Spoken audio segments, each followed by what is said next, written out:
amniga waxaa lagu talagalay ciidamo waxaa jiray aad ku wada heshiiseen oo ahaa ciidamo xasilin oo magaalada lagu talagalay booliis iyo nabad sugid isku darsan labada dhinac ka yimid maxay kuwaas baloogyada iyo meelaha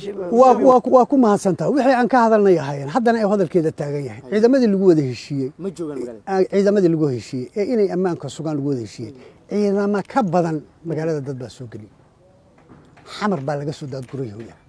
horta waxa fiican bini aadamku si uusan wax u dhihin ama si aysan wax u eelin deegaanka in wax looga sheego waa khalad annagu diyaarad muqdisho inta ciidan ka soo saaray anu kuma soo gurahayo magaalada Dhuusamareeb ani ciidan hadduu magaalada joogo kuwii joogay ee walna gacanta ku hayay cadowgii shabaabana ka xoreeyay dhibaato badan u maray dal iyo dad baaziin iyo shidaal iyo xabad balootaa rasaas aan ku siin qaarkood maanta ay u baaba'een naafan u yihiin raggi baa magaalada jooga mooyaan raggan anigu ku soo daabulay diyaarad ama aan bulletproof ku keenay ama aan gobol ka keenay midna ma jiro dhibaatadu waxay ka taagan tahay ciidamadu meeshay ka imaanayaan waa la yaqaanaa ciidamada dheeriga ku wax lagu heshiiyay waa la yaqaanaa heshiiskanagu hore waxay ku tiila markii ciidamada la isku darayay inta aan ahayn oo ka baxsan kuwii loo gartay inay ammaanka sugaan dibadda hal wada geeyo annagoo tii ku joognaa xamar diyaarada looga keenay looga daabulay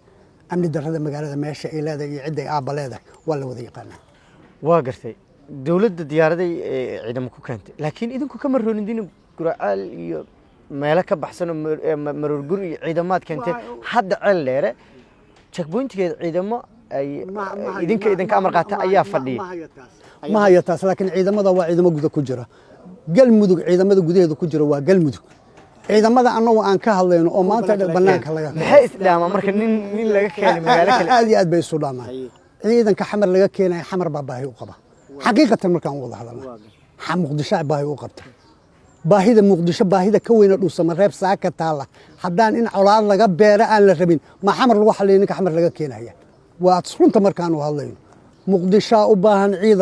ciidan muqdisho laga soo qaaday Dhuusamareeb la keenay annagu waxaan u haysanaa in wax lagu duminayo waxna lagu halaynayo xaqiiqa marka aan u hadlayno cid walba oo Soomaaliyeed maanta dalkiga waa dhageysanaysaa